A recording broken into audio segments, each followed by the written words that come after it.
Story के starting में हम देखते हैं विक्टर अपना नया प्रोटोटाइप रोबोट A112 पर काम कर रहा होता है। उसकी वाइफ नाडिया और उसकी कॉलीग कातिया भी वहां होती हैं। तीनों मिलकर एक एडवांस रोबोट बना रहे होते हैं जो ऑलमोस्ट हर टास्क हैंडल कर सके। जैसे ही सिस्टम एक्टिवेट होता है वो लोग रोबोट की मूवमेंट टेस्ट करना शुरू करते हैं। पहले पहले रोबोट बार बार गिर जाता है और प्रॉपरली चल नहीं पाता। इससे सब थोड़ा टेंशन में आ जाते हैं, लेकिन विक्टर गिव अप नहीं करता। फिर जब उसे पता चलता है कि रोबोट अपनी स्ट्रेंथ कंट्रोल नहीं कर पा रहा और चीजें तोड़ रहा है, तो वो थोड़ा डीमोटिवेट हो जाता है। विक्टर को मोटिवेट करने के लिए नाडिया बोलती है कि रोबोट अभी टेस्टिंग फेज में है, तो उसका प्रोसेसिंग पावर इंप्रूव किया जा सकता है। वो उससे ज्यादा स्ट्रेस ना लेने को कहती है। धीरे धीरे रोबोट बैलेंस बनाना और चलना सीख लेता है। ये प्रोग्रेस देखकर तीनों खुश हो जाते हैं। रेगुलर ट्रेनिंग के साथ रोबोट और बेटर हो जाता है और सब रिजल्ट से सैटिस्फाइड फील करते हैं। एक दिन ऑफिस में नाडिया को उसके बेटे मीशा का कॉल आता है। वो बिजी होती है तो कॉल कट करके उसे मैसेज करती है कि पापा से बात करे। फिर वो विक्टर को बोलती है कि देख लो मीशा को क्या चाहिए। जब विक्टर मीशा को कॉल करता है तो मीशा कंप्लेन करता है कि उसे स्कूल में नहीं रहना और कोई उसे लेने आ जाए। वो बोलता है कि शायद वो मैथ्स छोड़ दे। विक्टर उसे डांट देता है और कहता है एक्सक्यूजेस बनाना बंद करो और पढ़ाई पर फोकस करो। ये सुन के मीशा अपसेट हो जाता है और फोन काट देता है। थोड़ी देर बाद कुछ शरारती बच्चे उसके पास आते हैं और उसका मजाक उड़ाते हैं। गुस्से में मीशा क्लास में जाकर टीचर से पूछता है कि अगर वो आर्टिस्ट बनना चाहता है तो क्या मैथ्स जरूरी है। टीचर कहती है हाँ जरूरी है। वो लियोनार्डो द विंची का एग्जाम्पल देती है और बताती है कि पेंटिंग से पहले उसने इंजीनियरिंग पढ़ी थी और काफी प्रोटोटाइप मॉडल्स बनाए थे। ये सुन के मीशा और फ्रस्ट्रेट हो जाता है। कुछ घंटों बाद टीचर सबका होमवर्क कलेक्ट करती है। मीशा ने एक भी मैथ्स क्वेश्चन सॉल्व नहीं किया होता। उसने पूरी कॉपी ड्राइंग से भर दी होती है।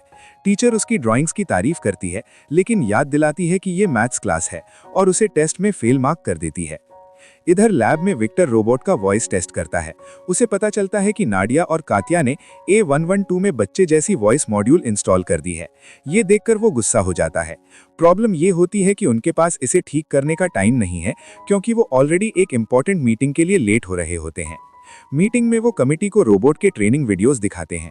जनरल नोटिस करता है कि A112 थोड़ा स्लो रिएक्ट करता है और एग्जैक्ट टाइम पर अपना टारगेट प्रोटेक्ट नहीं कर पाता। वो कहता है कि रोबोट को अभी काफी इंप्रूवमेंट की जरूरत है। विक्टर प्रोजेक्ट को डिफेंड करता है और बोलता है कि रोबोट ने सारे मिशन सक्सेसफुली कंप्लीट किए हैं, लेकिन जनरल जवाब देता है कि रियल कॉम्बैट में छोटी सी डिले भी किसी की जान ले सकती है। इसी दौरान मीशा ग्रांट को बताता है कि टीचर ने उसे प्रिंसिपल के ऑफिस भेजा है। ग्रांट उसे समझाता है और कहता है अगर जरूरत हो तो वो पेरेंट्स की जगह स्कूल आ सकता है, लेकिन मीशा मना कर देता है और वहां से चला जाता है। बाद में लैब में विक्टर सीधा A112 से बात करता है। वो पूछता है कि टेस्ट रिजल्ट्स इतने खराब क्यों आए। रोबोट शांत तरीके से जवाब देता है कि शायद आज उसका दिन अच्छा नहीं था। ये सुन के विक्टर और ज्यादा गुस्सा हो जाता है। मूवी टॉपिक चेंज करने के लिए रोबोट विक्टर से पूछता है क्या वो उसकी फैमिली की फोटोज देख सकता है। वो कहता है कि उसे फैमिलीज के बारे में समझना है। विक्टर इस बात को इग्नोर कर देता है और बोलता है कि ऐसी बेकार चीजों पर ध्यान मत दो। तब A112 एक और सवाल पूछता है, क्या आप लोग मेरी फैमिली हो? विक्टर तुरंत मना कर देता है। वो कहता है तुम सिर्फ एक मशीन हो, इंसान नहीं। मशीन्स की कोई फैमिली नहीं होती और अभी तुम मुझे बस हेडेक दे रहे हो। इतना कहकर विक्टर और दोनों साइंटिस्ट्स लैब से चले जाते हैं और A112 वहां अकेला रह जाता है। घर पर विक्टर और नाडिया मीशा को मैथ्स होमवर्क में ड्राइंग्स बनाने के लिए डांटते हैं। विक्टर तो ये तक बोल देता है कि उसकी ड्राइंग्स इतनी भी अच्छी नहीं है और उसे अच्छे से पढ़ाई करके अपने पेरेंट्स की तरह साइंटिस्ट बनना चाहिए। ये सुन के मीशा हर्ट हो जाता है और जवाब देता है कि वो कभी उन जैसा नहीं बनना चाहता। ये बात विक्टर को चुभ जाती है। उधर लैब में A112 अकेला होता है। वो डिक्शनरी में फैमिली वर्ड सर्च करता है, लेकिन फिर भी उसे पूरी तरह समझ नहीं आता। फिर वो डिसाइड करता है कि सीखने का बेस्ट तरीका है एक रियल फैमिली ढूंढना। अपने बिल्ट इन वेपन्स का यूज करके वो लैब का डोर ब्लास्ट करके क्वाइटली बाहर निकल जाता है। रोबोट शहर में संभल कर चलता है ताकि किसी को पता ना चले। एक जगह वो एक छोटी स्ट्रीट ट्रेन से टकराने ही वाला होता है। बाद में वो कुछ लोगों को वॉल पर म्यूरल पेंट करते हुए देखता है। जैसे ही उन्हें रोबोट की आवाज सुनाई देती है, एक लड़का फिसल कर गिर जाता है। A112 तुरंत उसे पकड़कर बचाता है और चोट लगने से बचा लेता है। फिर भी लड़का डर के मारे भाग जाता है। इससे रोबोट और ज्यादा अकेला फील करता है। कुछ मिनट बाद A112 एक कंस्ट्रक्शन साइट पर पहुंचता है। वो वर्कर्स से कहता है कि जल्दी काम खत्म करो क्योंकि शोर से एरिया डिस्टर्ब हो रहा है। वर्कर्स घबराकर वहां से भाग जाते हैं।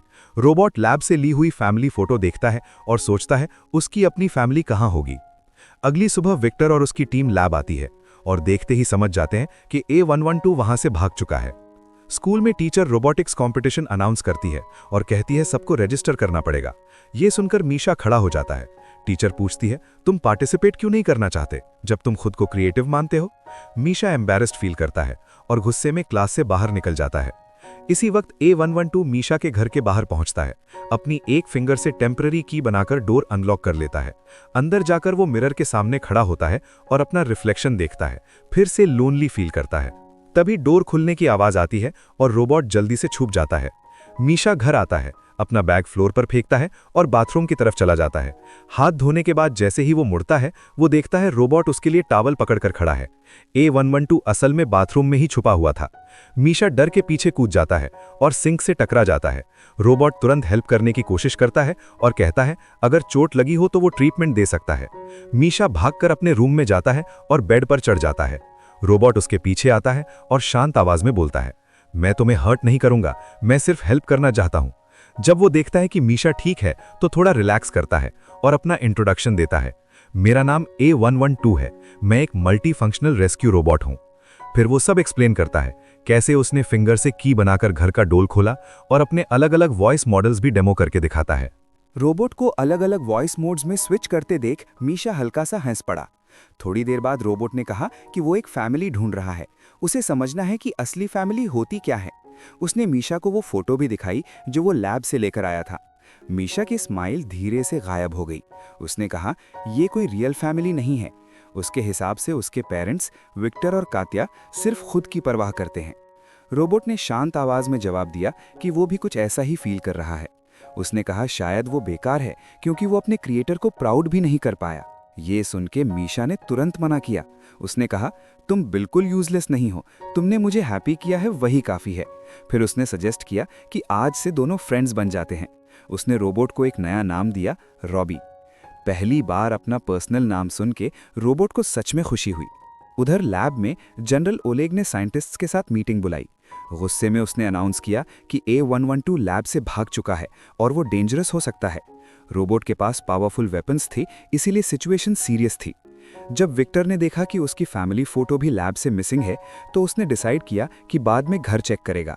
घर पर मीशा और रॉबी साथ में टीवी देख रहे थे। जैसे ही विक्टर घर आया, रोबोट जल्दी से छुप गया।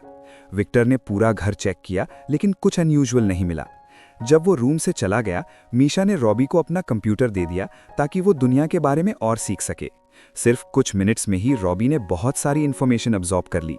बाद में मीशा रॉबी को वर्कशॉप ले गया जहां उसका दोस्त ग्रांट आर्ट पर काम करता था। रॉबी ने ड्राइंग्स देखी और पूछा कि ये परफेक्टली सिमेट्रिकल क्यों नहीं है। मीशा ने समझाया कि आर्ट में सिमेट्री जरूरी नहीं होती, बस वो ब्यूटीफुल फील होनी चाहिए। फिर वो रॉबी को विंडो के पास ले गया और दोनों ने साथ में सनसेट देखा। ये व्यू देखकर रॉबी को सच में अच्छा लगा। मीशा ने उससे बताया कि कल उसे स्कूल जाना है, इसलिए रॉबी को छुपा रहना पड़ेगा। उसके बाद रॉबी वर्कशॉप में अकेला रह गया। जाते वक्त मीशा ने उसे एक पेन दिया ताकि वो ड्राइंग ट्राई कर सके। शहर के दूसरे कोने में जनरल ओलेग की टीम ने रिपोर्ट दिया कि उन्होंने काफ़ी एरिया सर्च कर लिया, लेकिन रोबोट नहीं मिला। ओलेग ने लैब के आसपास सिक्योरिटी बढ़ाने का ऑर्डर दिया और सिटी वाइड अलर्ट भेजने को कहा। अगर किसी को रोबोट दिखे तो तुरंत रिपोर्ट करना था। कुछ घंटे बाद विक्टर, नाडिया और मीशा घर पर डिनर कर रहे थे। नाडिया ने नोटिस किया कि विक्टर टेंशन में लग रहा है और पूछा क्या बात है। विक्टर ने बताया कि उसके बॉस ने हिंट दिया है कि लैब बंद हो सकता है। मीशा ने पूछा क्यों। विक्टर ने जवाब दिया कि उनका रोबोट A112 मिसिंग हो गया है। नेक्स्ट डे स्कूल में एंटोन नाम का एक लड़का क्लास के अंदर अपना रिमोट कंट्रोल्ड रोबोट चला रहा था और जानबूझकर टीचर को इरिटेट कर रहा था। जब टीचर गुस्सा हो गई, एंटोन ने रिमोट मीशा की तरफ फेंक दिया ताकि लगे कि गलती उसकी है। टीचर ने बिना ज्यादा पूछे मीशा को क्लास से बाहर निकाल दिया।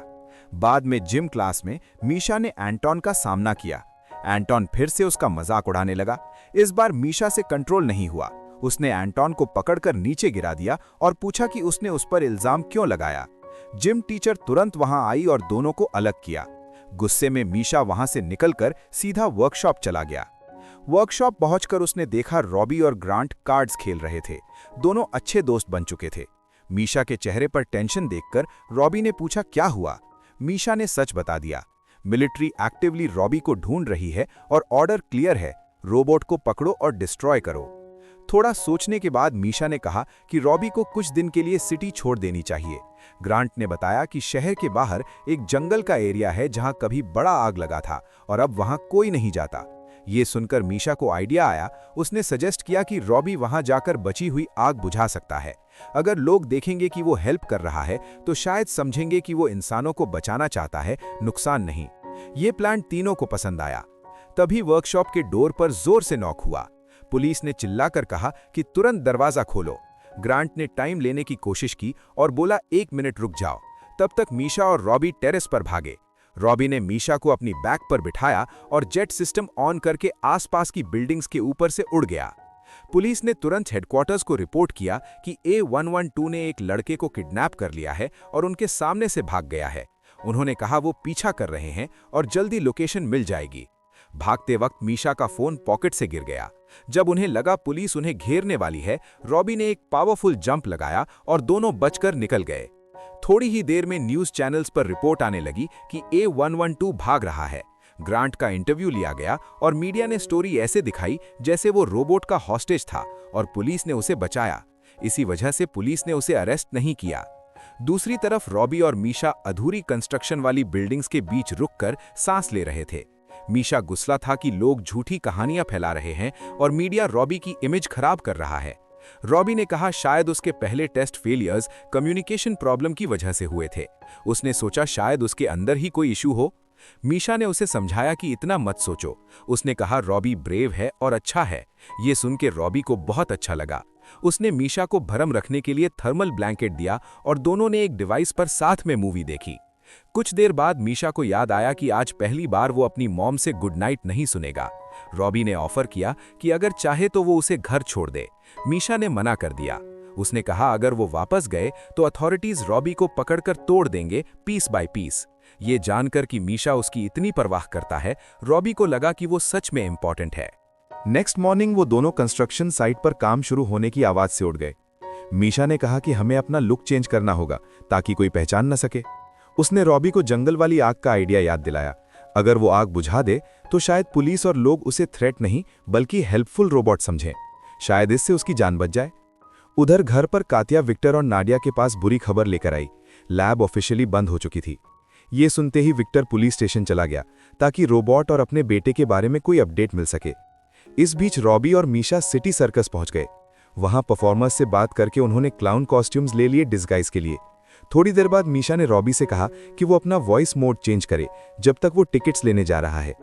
तभी स्कूल की 2 क्लासमेट्स एंटोन और यूलिया सर्कस में आ गए। उन्होंने मीशा को देखकर सरप्राइज फील किया। बाकी बच्चे रोबोट को देखकर थोड़े नर्वस थे, लेकिन मीशा ने समझाया कि रॉबी उसका दोस्त है।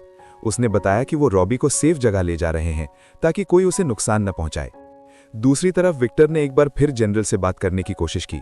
उसने रिक्वेस्ट की कि लैब बंद न की जाए, लेकिन जनरल ने साफ मना कर दिया। उसने कहा जहां भी रोबोट मिलेगा वो उसे वहीं डिस्ट्रॉय कर देगा। विक्टर समझ गया कि आर्ग्यू करने का कोई फायदा नहीं। अपना सबसे बड़ा प्रोजेक्ट टूटते देखकर उसे बहुत बुरा लगा।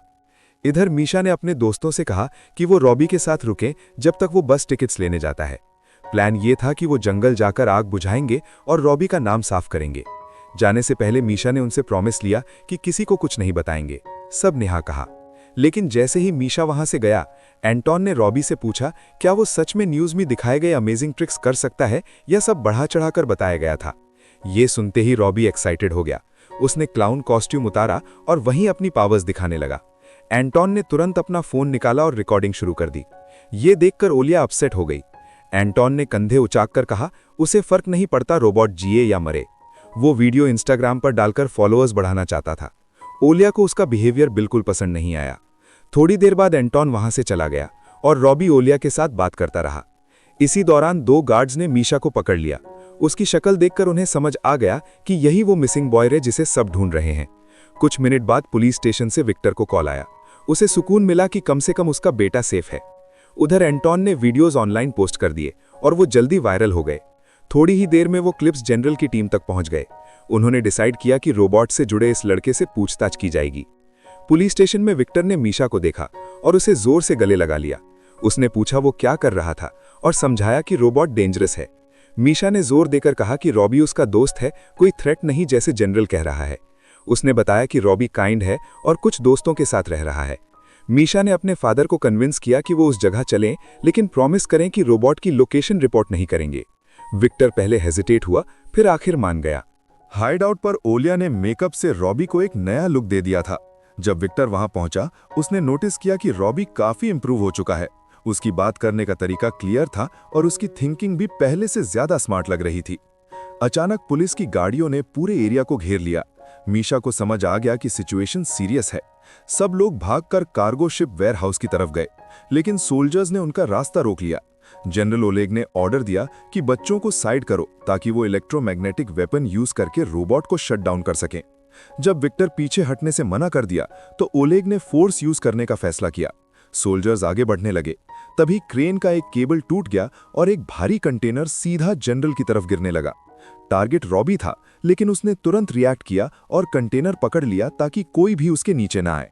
लेकिन वो वेट उसके स्ट्रक्चर के लिए ज्यादा था। उसका हार्डवेयर इतना लोड हैंडल करने के लिए बना ही नहीं था। उसने सबको बोला कि दूर हट जाओ और सेफ जगह पर चले जाओ। मीशा डर के मारे चिल्लाने लगा। कुछ ही पल बाद कंटेनर रॉबी पर गिर गया और वो पूरी तरह क्रश हो गया। ये सब देखकर ओलेग शॉक में रह गया। वो रोबोट को डिस्ट्रॉय करना चाहता था, लेकिन उसी रोबोट ने अभी उसकी जान बचाई थी। थोड़ी देर बाद कंटेनर को ध्यान से ऊपर उठाया गया। मीशा उदास दिल के साथ रॉबी के पास गया और उसे अलविदा कहने लगा। विक्टर ने अपने बेटे को संभालने की कोशिश की और कहा, स्ट्रांग रहो। तभी मीशा को हल्की सी आवाज सुनाई दी। रॉबी दोबारा पावर ऑन हो रहा था। सब एक सेकंड के लिए रुक गए, फिर समझ गए कि वो रीएक्टिवेट हो रहा है। सबके चेहरे पर रिलीफ आ गया। रॉबी पूरी तरह डिस्ट्रॉय नहीं हुआ था। वो अभी भी काम कर रहा था, कम से कम थोड़ा बहुत। सबने मिलकर उसे खड़ा किया और जल्दी से वहां से निकल गए ताकि और प्रॉब्लम ना हो। बाद में मीशा ने रॉबी और ओलिया को अपने एडवेंचर की ड्राइंग्स दिखाईं। उन स्केचेस में उनका पूरा सफर दिख रहा था और सबको वो बहुत पसंद आई। दिन के एंड में सब डिनर के लिए साथ बैठे। काफी टाइम बाद सब नॉर्मल और शांत लग रहा था। रॉबी ने नदिया से पूछा क्या वो उसका फोन यूज कर सकता है ताकि अपनी न्यू फैमिली के साथ एक फोटो ले सके। वो उस मोमेंट को सेव करना चाहता था। अगर आपको वीडियो पसंद आई हो तो लाइक जरूर करें और चैनल को सब्सक्राइब करना मत भूलना। मिलते हैं नेक्स्ट वीडियो में।